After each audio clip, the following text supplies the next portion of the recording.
दोस्तों, मैं सौरभ स्वागत करता हूं आप सभी का आपके अपने पसंदीदा चैनल हिंदी क्लासेस में। दोस्तों, आज की इस वीडियो में हम पास्ट इंडेफिनिट टेंस का इंट्रोगेटिव सेंटेंस बताएंगे। इंट्रोगेटिव सेंटेंस का मतलब प्रश्नवाचक वाक्य। दोस्तों, इसके पहले हम निगेटिव और अफर्मेटिव को एक क्लास में बताए हैं। दोस्तों, अगर आप वो क्लास को नहीं देखे तो जल्द से जल्द डिस्क्रिप्शन में जा सकते हैं, वहां पर उसका लिंक होगा। दोस्तों, वहां पर आप लिंक से वीडियो को देख सकते हैं। दोस्तों, आज की इस वीडियो में हम आपको बहुत बढ़िया से समझाएंगे और दोस्तों कमेंट करके बताइएगा कि हमने आपको कैसा समझाया। दोस्तों, बहुत ही मजे से देखिएगा कि हम कैसे आपको समझाने वाले हैं। आइए दोस्तों, हम देखते हैं इसको और कैसे हम समझते हैं। आइए हम देखते हैं, जो कि हमारा अपीयरेंस जो है क्लियरली हो जाए। तो आइए दोस्तों, हम देखते हैं। देखिए यहाँ पर पास्ट इंडेफिनिट टेंस, इसका हिंदी मीन्स होता है सामान्य भूतकाल। इसका हम आपको इंट्रोगेटिव सेंटेंस मतलब प्रश्नवाचक वाक्य पढ़ाने वाले हैं। इसको हम देखिए, इंट्रोगेटिव सेंटेंस दो टाइप होते हैं, एक यस नो टाइप और ये WHO type. Yes no type मतलब जैसे पूछा जाता हो, did you go, did you not go, ऐसे पूछा जाता हो।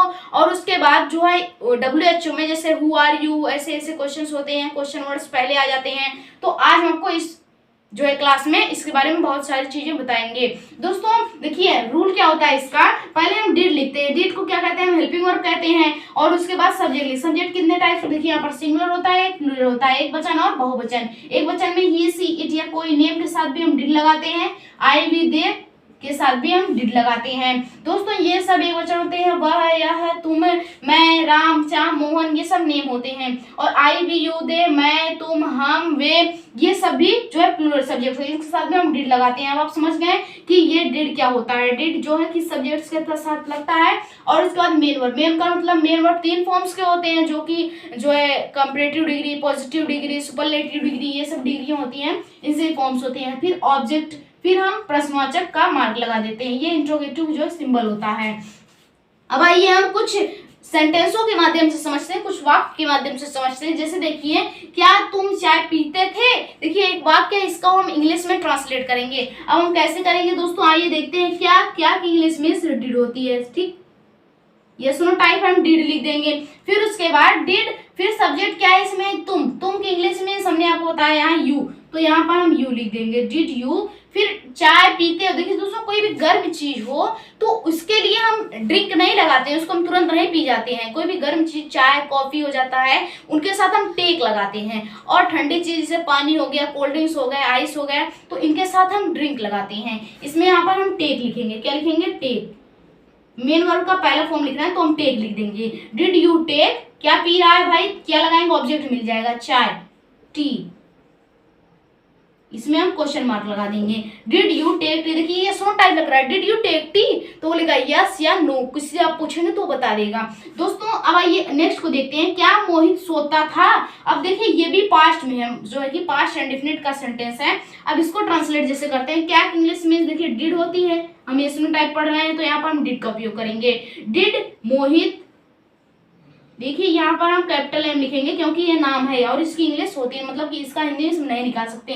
डिड मोहित, फिर उसके बाद हम डिड लगाएंगे, सॉरी डिड नहीं लगाएंगे, हम मेन वर्ड को लिखेंगे। मेन वर्ड क्या है इसमें, सोता। सोता की इंग्लिश में होती है स्लीप, ठीक। इसमें ऑब्जेक्ट नहीं है, तो डिड मोहित स्लिप्स, यहाँ पर हम क्वेश्चन मार्क लगाएंगे। दोस्तों, क्वेश्चन मार्क अगर आप भूल जाते हैं तो बहुत सारी मिस्टेक्स आ जाती हैं, इसको हम जो है कि इंट्रोगेटिव नहीं दर्शा पाते हैं, यही इसकी जो है मेन पहचान होती है। इसी को हम डेफिनेटली पहचान बताते हैं। अब आइए हम एग्जांपल के थ्रू बहुत सारी चीजों को समझते हैं। तो आइए दोस्तों हम देखते हैं। दोस्तों आइए हम यस नो टाइप को समझते हैं। दो जो क्वेश्चन मार्क्स होते हैं, जो कि डिड और नॉट सब लगे होते हैं, तो उनको समझते हैं। आइए दोस्तों हम समझते हैं एग्जाम्पल के थ्रू। तो देखिए पहला एग्जाम्पल क्या लिखा, क्या लड़कों ने सत्य कहा था। अब देखिए इसमें था आया हुआ है, तो हम इसको ट्रांसलेट कर रहे हैं इंग्लिश में। अब पहले हम डिड लिखेंगे। क्या लिखेंगे, पहले हम डिड लिख देंगे, तो डिड यहाँ पर लिख दे रहे हैं हम, डिड। फिर लड़कों ने, तो बॉयज, डिड बॉयज। फिर उसके बाद हम मेन वर्ड देखेंगे, तो मेन वर्ड इसमें क्या लिखा हुआ है, सत्य कहा। कहा की इंग्लिश में होती है स्पीक। क्या होती है, स्पीक, बोलना। कहा मतलब कि एक ही होता है, और कहा। फिर सत्य की इंग्लिश में क्या कहा है, तो हम ऑब्जेक्ट ढूंढेंगे तो क्या लगाएंगे, क्या कहा, सत्य कहा, तो सत्य की इंग्लिश में होती है ट्रूथ। यहाँ पर हम क्वेश्चन मार्क लगा देंगे। ये देखिए ये सब्जेक्ट है, ये फिर देखिए ये, सॉरी ये हेल्पिंग वर्ब है, ये सब्जेक्ट है, ये जो है मेन वर्ब है, ये ऑब्जेक्ट है। जब भी हम इसमें ट्रांसलेट में जो है कि हिंदी में आया हो उसमें क्या लगाएंगे तो ऑब्जेक्ट जरूरी मिल जाता है। अब नेक्स्ट को देखते हैं, क्या हमने अपनी गाय बेची थी, तो क्या यहाँ पर भी हम डिड लिख देंगे। हमने तो वी, डिड वी, फिर हमने अपनी गाय बेची, तो मेन वर्ब ये है बेची। बेची इंग्लिश में सेल हो जाता है, सेल, लेकिन यहाँ पर हम सेल लिखेंगे, ऐसा नहीं लगाएंगे। डिड वी सेल, फिर अपनी गाय, तो अपनी की इंग्लिश में आवर होती है और गाय की इंग्लिश में काऊ होती है। अब यहाँ पर हम क्वेश्चन मार्क लगा देंगे। देखिए यहाँ पर वी जो है ये हमने के लिए, ये सेल, बेची, आवर, अपनी, गाय, काऊ। अब नेक्स्ट देखते हैं, क्या राम तुम्हारे साथ गया था। अब नेक्स्ट क्या है, डिड राम, फिर मेन वर्ब क्या है, गो। जाता यहाँ पर लिखा हुआ है, देखिए गया मतलब कि जाता है या गया। डिड राम गो विथ, किसके साथ, तुम्हारे साथ। तुम्हारे की इंग्लिश में यू होती है। अब यहाँ पर हम क्वेश्चन मार्क लगा देंगे। देखिए डिड जो है ये क्या के लिए हम लगा, राम, देखिए यहाँ पर राम जो है कि सब्जेक्ट है और गो ये मेन वर्ब है और विथ जो है ये यू के लिए, मतलब कि तुम्हारे साथ संबंध बताने के लिए लगा हुआ है। अब नेक्स्ट देखते हैं, क्या तुमने परीक्षा दी थी, तो डिड यू सब्जेक्ट हो गया, इसमें हम सब्जेक्ट लिखेंगे तो यू। देखिए यहाँ पर क्या तुमने, तो तुमने की इंग्लिश में यू होती है, यहाँ पर हम यू लिख देंगे। डिड यू परीक्षा दी थी, मतलब कि परीक्षा दी, जब भी परीक्षा की बात आती है तो हम अपीयर लिखते हैं। क्या लिखते हैं, did you appear in examination, in examination.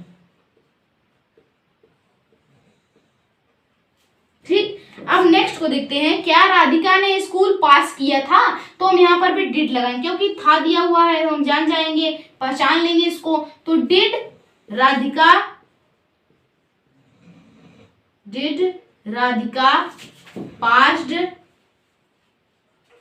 पास लिखेंगे। यहाँ पर ईडी नहीं लगाएंगे क्योंकि ईडी हमेशा जो है परफेक्ट के साथ लगता है, जो कि थर्ड फॉर्म उसका होता है। तो डिड राधिका पास्ड स्कूल, तो हम यहाँ पर लिखेंगे did Radhika pass the school.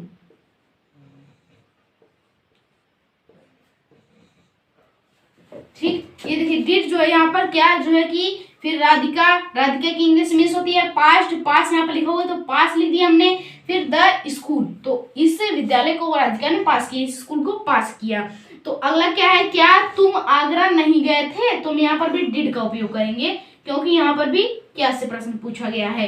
क्या तुम, तो डिड यू, फिर मेन वर्ब क्या है, गए है, लेकिन यहाँ पर नहीं भी दिया हुआ है तो हम यहीं पर नॉट लिख देंगे। ठीक, रूल में नॉट लिख देंगे तो यहाँ जो है कि वैसे ही ऑटोमेटिकली इसका रूल चेंज हो जाएगा। Did you not go to Agra. Agra में हम कैपिटल ए लिखेंगे क्योंकि ये किसी का नाम, मतलब कि किसी स्थान का नाम है जो कि प्रॉपर नाम है, विशेष नाम है।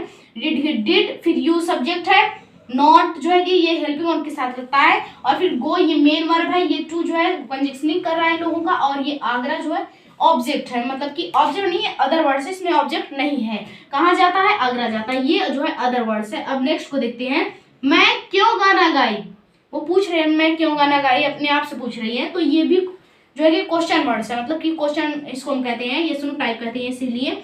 तो मैं की इंग्लिश मीन्स होती आई, लेकिन इसके पहले हम डिड लिखेंगे क्योंकि क्वेश्चन पूछा जा रहा है। लेकिन देखिए इसमें क्यों लगा हुआ है दोस्तों, देखिए क्यों लगा हुआ है, तो हम यहाँ पर वाई लिखेंगे। क्या लिखेंगे, वाई, डिड। देखिए जब भी हम ऐसे लिखते हैं तो रूल चेंज कर देते हैं, यहाँ पर हम QW लिख देते हैं, मतलब कि क्वेश्चन वर्ड, फिर वो अगर नॉट दिया हुआ तो हम नॉट लिख देंगे, नहीं तो वैसे ही हम सब्जेक्ट को लिख देंगे। तो यहाँ पर नॉट नहीं दिया हुआ है तो हम सब्जेक्ट वैसे लिख देंगे, वाई डिड, फिर मैं आई सिंग अ सॉन्ग। ठीक, अब नेक्स्ट क्या है, मीरा और कृष्णा कब दौड़ती हैं, कब की इंग्लिश मीन्स व्हेन होती है, तो हम यहाँ पर व्हेन लिख देंगे, व्हेन डिड। यहाँ पर देखिए डिड है तो डिड लिख देंगे, मीरा एंड फिर कृष्णा, तो हम यहाँ पर कृष्णा लिख देंगे, Krishna. When Meera and Krishna run, फिर यहाँ पर हम क्वेश्चन मार्क लगा देंगे। देखिए दोस्तों, ये यस नो टाइप होता है जिसको हम कहते हैं यस नो है। दोस्तों आइए, आपको वीडियो अच्छी लगी होगी तो एक प्लीज लाइक कर दीजिएगा ताकि हमें कुछ मोटिवेटेड मिले, ताकि हम इससे अच्छी वीडियो आप तक पहुंचा सकें, अच्छी वीडियो बनाएं और आप तक पहुंचा सकें। दोस्तों इस क्लास में आपको कितना आनंद आया हमें कमेंट करके बताइएगा, और हमें हमारे चैनल को अभी तक सब्सक्राइब नहीं किया तो प्लीज सब्सक्राइब कर दीजिएगा ताकि इंग्लिश से जुड़ी कोई भी नोटिफिकेशन आप तक सबसे पहले पहुंच सके। दोस्तों आपको देखिए, मैंने कहा था कि हम जीके पढ़ाने वाले, तो हमने जीके क्लास फाइनली शुरू कर दिया है। अगर आप जीके क्लास लेना चाहते हैं तो हमने वो क्लास में 10 इंपॉर्टेंट बेस्ट क्वेश्चंस बताया है, मतलब पर डे हम 6 o'clock आपको मॉर्निंग में क्वेश्चंस मिल जाएंगे ताकि आप उसको रीड कर सकते हैं, पढ़ सकते हैं। दोस्तों ये ज्यादातर एग्जाम में पूछे जाते हैं और ये सब चीजें हमने आपके मतलब कि वीडियो में जो है क्लास में बताया है ताकि आप बेसिकली से नॉर्मली से समझ सकें। दोस्तों चलते हैं हम। जय हिंद, जय भारत, वंदे मातरम।